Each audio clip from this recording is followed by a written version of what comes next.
नमस्कार दोस्तों, मैं धर्मराज एक बार फिर आपके साथ हिस्ट्री की चर्चा में एक बार फिर शामिल हूँ। अब तक मित्रों हम लोगों ने देखा कि Nehru reports, Simon commission, Swaraj party और गांधी जी के जो असहयोग आंदोलन तक का जो कार्यक्रम है वो अब तक हम देख चुके हैं। आज की जो परिचर्चा है वो नेहरू रिपोर्ट के प्रतिक्रिया में, जो नेहरू रिपोर्ट का जो प्रत्युत्तर था, साइमन कमीशन में जो वर्किंग हेड की जो चुनौती दी गई थी उसका सकारात्मक प्रभाव ये था कि नेहरू रिपोर्ट जो अस्तित्व में आई। लेकिन नेहरू रिपोर्ट का नकारात्मक प्रभाव ये था कि जिन्ना के 14 सूत्र सामने आए। आगे जाके ये जिन्ना के 14 सूत्र किस प्रकार से भारतीय राष्ट्रीय आंदोलन को उत्तेजित करेंगे, यहीं से वो नींव पड़ती है जिसे द्वराष्ट्र का सिद्धांत कहा जाता है। कहीं न कहीं उस चीज़ के बीज इस रिपोर्ट्स में विद्वान थे, ये हमको समझना होगा। आगे का इतिहास हम जब सांप्रदायिक तरीके से जब हम कम्युनल ट्रायंगल को समझेंगे, अंग्रेज़ों को, मुस्लिम लीग को और कांग्रेस को, जब हम तीनों संस्थाओं को समझेंगे तब जाके ये जिन्ना के 14 सूत्र हमको कहीं ना कहीं प्रभावित करते नजर आएंगे। भारत का जो भावी संविधान है उसमें नेहरू रिपोर्ट और जिन्ना के 14 सूत्र, इनके जो तत्व हैं वो कहीं ना कहीं समाविष्ट होते हैं। नेहरू रिपोर्ट का तो मैंने आप लोगों को बताया था कि 80% हिस्सा एक तरीके से संविधान का ब्लूप्रिंट नेहरू रिपोर्ट को कहा जा सकता है। एक तरीके से भावी संविधान की जो रूपरेखा थी वो नेहरू रिपोर्ट में समाविष्ट थी। आज हम नेहरू रिपोर्ट के प्रत्युत्तर में जो तैयार जिन्ना के 14 सूत्र हैं, आज उन पर हम चर्चा करने जा रहे हैं। तो मित्रों, सबसे पहले मैं आपको बताना चाहूँगा कि जो नेहरू रिपोर्ट अगस्त 1928 में प्रस्तुत कर दी गई थी, तो उस पर एक सर्वदलीय बैठक बुलाई गई थी, सर्वदलीय सम्मेलन बुलाया गया था कलकत्ता में 1 दिसंबर 1928 को। तो वहाँ मुस्लिम लीग के जो जिन्ना साहब हैं उनके द्वारा 3 आपत्तियाँ दर्ज कराई गई थी कि भाई ये जो रिपोर्ट है इसमें सबसे पहले कुछ सुधार कीजिए। आप एक काम कीजिए, जो केंद्रीय व्यवस्थापिका है वहाँ पर 1/3 1/3 स्थान मुसलमानों के लिए आरक्षित कीजिए। और दूसरा, ये जो अवशिष्ट शक्तियाँ हैं, रेसिडुअल पावर्स हैं, ये प्रांतों को दीजिए, न कि केंद्र को। नेहरू रिपोर्ट में जो अवशिष्ट शक्तियाँ थी, रेसिडुअल पावर थी, वो केंद्र को दी गई थी। मतलब एक तरीके से केंद्र को शक्तिशाली रखा गया था। तो मोहम्मद अली जिन्ना का दूसरा मुद्दा ये था। तीसरा, जो पंजाब एवं बंगाल था, वहाँ पर जनसंख्या के अनुपात में रिजर्वेशन मोमडन्स को दिया जाए और किसी प्रकार से प्रादेशिक पुनर्विभाजन इन चीज़ों को प्रभावित ना करे कि मुस्लिम बहुमत को, मुस्लिम बहुल इलाके हैं वहाँ पर किसी प्रकार का प्रादेशिक पुनर्विभाजन या प्रादेशिक विभाजन प्रभावित ना करे, जो आगे आने वाले समय में हो सकता था। तो मित्रों, ये जो 3 पॉइंट्स थे इन पर सहमति बन नहीं पाई। सर्वदलीय बैठक ने इन्हें मानने से इनकार कर दिया। जिन्ना साहब नाराज हो गए कांग्रेस से और डेफिनेटली उन्होंने एक अलग रुख अपनाया। और उनका जो अलग रुख है वो मोहम्मद, जो मुस्लिम लीग है उसका जो सफ़ी गुट है, कहीं ना कहीं से इन दोनों का आपस में जुड़ा हुआ और ये सफ़ी गुट के नज़दीक पहुंच गए। फिर आगे ऑल इंडिया मुस्लिम कॉन्फ्रेंस बुलाई जाती है आगा खां के नेतृत्व में दिल्ली में। तो वहाँ पर जिन्ना साहब मुसलमानों के हितों की रक्षा के लिए अपने 14 सूत्री कार्यक्रम को प्रस्तुत करते हैं कि भविष्य में अगर कोई समझौता होता है, अगर कोई संविधान बनाया जाता है, या अंग्रेज बनाए या कांग्रेस बनाए या जो भी बनाए, तो डेफिनेटली मुसलमानों की मांगें ये होंगी और इन्हीं मांगों पर समझौता हो सकता है। तो हम चर्चा कर रहे हैं जिन्ना के 14 सूत्रों की। ये पृष्ठभूमि की बात मैंने आप लोगों से की। हम देखते हैं कि जो पहली मांग है, नेहरू रिपोर्ट्स में एक औपनिवेशिक स्वराज की मांग की गई थी, लेकिन यहाँ पर जिन्ना महोदय औपनिवेशिक स्वराज की मांग नहीं कर रहे हैं। जिन्ना की जो मांग है वो सबसे पहले प्रांतीय स्वायत्तता की है, ठीक है।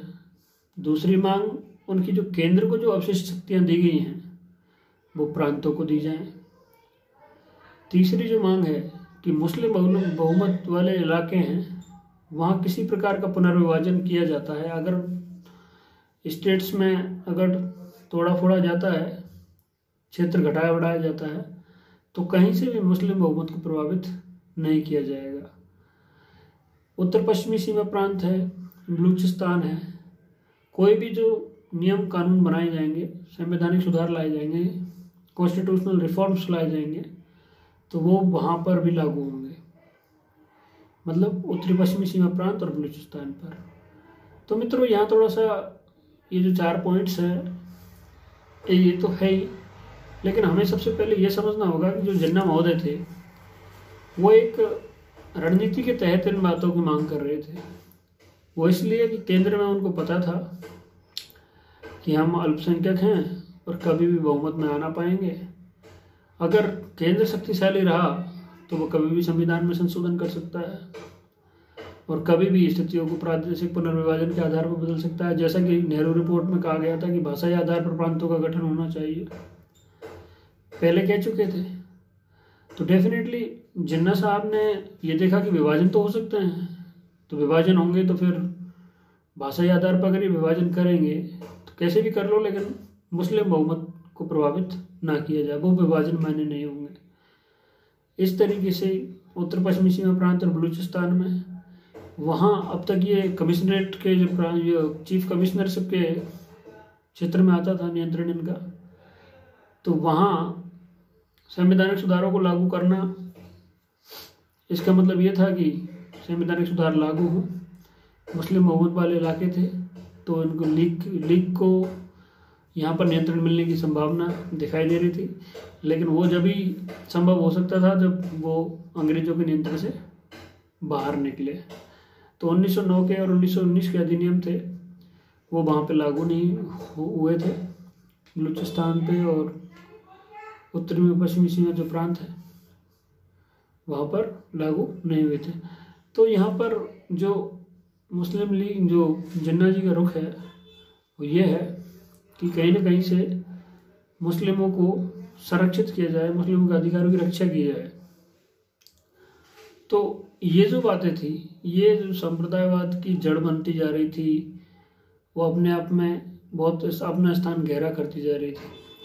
आगे हम देखते हैं कि जिन्ना की 14 सूत्री मांगों में एक था कि कोई भी जो संशोधन किया जाए, अमेंडमेंट किया जाए संविधान में, तो उसमें राज्यों की पूर्व स्वीकृति होनी आवश्यक है। राज्यों की सहमति के बिना, परमिशन के बगैर आप संशोधन नहीं कर सकते। तो आज हम देखते हैं कि आज भी हमें कभी कभी आधे राज्यों की परमिशन लेनी पड़ती है। तो इस तरीके से, लेकिन वो संवैधानिक प्रावधान है, लेकिन वो उस टाइम पे जो जिन्ना साहब का जो नज़रिया था वो ये था कि अगर कोई भी संविधान में संशोधन कर दिया, राज्यों से अनुमति नहीं ली, मुस्लिम बहुल इलाकों से अनुमति नहीं ली, तो मान्य नहीं होगा। इसी तरीके से प्रादेशिक जो नौकरियां हैं उनमें जिन्ना साहब ने मुसलमानों के लिए स्थानों की बात की कि 1/3 स्थान यहाँ भी हमको दिए जाएं। कैबिनेट में चाहे प्रांत हो चाहे केंद्र हो, वहाँ भी जो मिनिस्टर्स बनाए जाएं वो भी 1/3 बनाए जाएं हमारे मुस्लिम्स के। एक है धर्म, भाषा, संस्कृति, कला इत्यादि के हमारे जो विधि विधान हैं, शरिया कानून हैं, उनके संरक्षण के लिए मुस्लिम कानूनों के संरक्षण का जब भी कोई संविधान बने तो उसका प्रावधान हो, ध्यान रखा जाए। और एक बात जिन्ना साहब कह रहे थे कि सभी धर्मों को धार्मिक स्वतंत्रता मिलेगी, लिबर्टी फॉर ऑल रिलीजियस, मतलब एक तरीके से धार्मिक स्वतंत्रता का प्रावधान था उनकी सोच में। माइनॉरिटीज़ को लेके जहाँ अलग इश्यूज रहे वहाँ जिन्ना साहब ने मुस्लिमों को कंजर्व किया, पूरी तरीके से मुस्लिमों को प्रोटेक्ट किया। फ्यूचर प्रूफ प्लान उनका ये था कि कोई भी अमेंडमेंट, कोई भी संविधान संशोधन इस प्रकार का पारित ना हो जो मुसलमानों के खिलाफ हो। एक प्रावधान उनका ये था कि संविधान या केंद्रीय व्यवस्थापिका का कोई भी संविधान संशोधन अगर लाया जाए और उसका अगर कोई भी संप्रदाय विशेष अपने 3/4 प्रतिनिधित्व के साथ, जो चुने हुए प्रतिनिधि हैं उसके 3/4 अगर उसका विरोध करते हैं संप्रदाय विशेष के, तो स्वीकार नहीं होगा। तो इस तरीके से उन्होंने मुसलमानों को पूरी तरीके से संरक्षित किया। उनका जो रिप्रेजेंटेशन है, उनका जो फ्यूचर है, पास्ट एंड फ्यूचर एंड वर्तमान प्रेजेंट, तीनों को प्रोटेक्ट करने की कोशिश उन्होंने जिन्ना के 14 सूत्रों ने की। तो इस तरीके से हम देखते हैं कि उन्होंने नौकरियों में अपने आप को संरक्षित कर लिया, प्रांतीय विधानसभाओं में, केंद्रीय विधानसभाओं में, सब जगह अपने स्थानों को सिक्योर किया। ऐसी जो सारी बातें हैं ये सब जिन्ना के 14 सूत्रों में शामिल हैं। तो हम ये जो चीज़ें हैं ये नेहरू रिपोर्ट की प्रतिक्रिया स्वरूप उपजी थी। आगे हम देखते हैं कि ये जो मांगे हैं ये गोलमेज सम्मेलन में रखी जाएंगी। पहला गोलमेज सम्मेलन ज़्यादा दूर नहीं है क्योंकि मार्च 1929 की बात है ये, जब इन्होंने रखा जिन्ना का 14 सूत्र। आगे जाके वहाँ चर्चा गोलमेज सम्मेलन में हो रही है इनके ऊपर। तो गोलमेज सम्मेलन में जैसी चर्चा होगी तो जो रैमजे मैकडोनाल्ड साहब हैं, रैमजे मैकडोनाल्ड जो कि प्रधानमंत्री हैं ब्रिटिश गवर्नमेंट के, तो बहुत सारी जो मांगे हैं उनकी, ये जो जिन्ना के 14 सूत्र हैं, इसमें से काफ़ी सारी मांगों को वो एक्सेप्ट कर लेते हैं और जो नेहरू रिपोर्ट है उसको अस्वीकृत कर देते हैं। तो डेफिनेटली ये फूट डालो राज करो की नीति का एक हिस्सा था और मुस्लिम संतुष्टिकरण का एक बड़ा प्रयास कह लीजिए, और ब्रिटिश सत्ता के लिए एक बड़ा फायदा जिन्ना के 14 सूत्रों को कहा जा सकता है, क्योंकि ये 14 सूत्र भारत के भावी विभाजन का आधार तैयार करेंगे। मुस्लिम जो बहुल इलाके हैं वहाँ भी सेपरेट इलेक्टोरेट, मतलब सांप्रदायिक निर्वाचन की व्यवस्था करना, पृथक निर्वाचन पद्धति को, सांप्रदायिक निर्वाचन पद्धति की मांग इसमें बराबर रही कि सांप्रदायिक निर्वाचन पद्धति बनी रहे और सेपरेट इलेक्टोरेट बने रहे। तो जहाँ मुस्लिम बहुल है वहाँ भी सेपरेट इलेक्टोरेट हो। तो इस तरीके की मांगे जो जिन्ना साहब की थी तो वो डेफिनेटली बहुत खतरनाक मांगे थी, जो आगे आने वाले भविष्य में तो लीग का कांग्रेस से समझौता हो नहीं पाया इस मांग को लेकर। लेकिन फिर भी इनका महत्व यह है कि रैमजे मैकडोनाल्ड साहब ने ये सारी जो मांगे हैं इन्हीं के आधार पर अपना सांप्रदायिक पंचायत तैयार किया, क्योंकि यहाँ सांप्रदायिक समस्या उत्पन्न हो चुकी थी और उन्होंने आगे जाके इस जो फूट को, मुसलमानों से तो फूटे ही फूटे, हिंदू मुस्लिम फूट हो गई, हिंदू मुस्लिम एकता खंडित हो गई, लेकिन उन्होंने हिंदुओं को भी आगे जाके तोड़ दिया। अब जो मैकडोनाल्ड जो आएगा, कम्युनल अवार्ड आएगा, सांप्रदायिक पंचायत आएगा, तो वहाँ देखेंगे कि हरिजनों को हिंदुओं से पृथक करके अल्पसंख्यक वर्ग का दर्जा दे रहे हैं। तो फिर गांधी जी आएंगे, गांधी जी विरोध करेंगे, अंबेडकर साहब आएंगे, समझौता होगा, क्या होगा, सारी चीज़ें हम देखेंगे। तो डियर फ्रेंड्स, आज हम जो जिन्ना के 14 सूत्रों पर डिस्कशन कर रहे हैं वो इसलिए इम्पोर्टेंट है कि जिन्ना साहब ने किस तरीके से मुस्लिम अधिकारों का संरक्षण और मुस्लिम संस्कृति को एक विशेष स्थिति में लाने के लिए अपने सूत्रों को रखा और किस प्रकार से इन 14 सूत्रों ने भारत के भावी विभाजन में एक महत्वपूर्ण भूमिका निभाई, क्योंकि यहीं से शुरुआत होती है।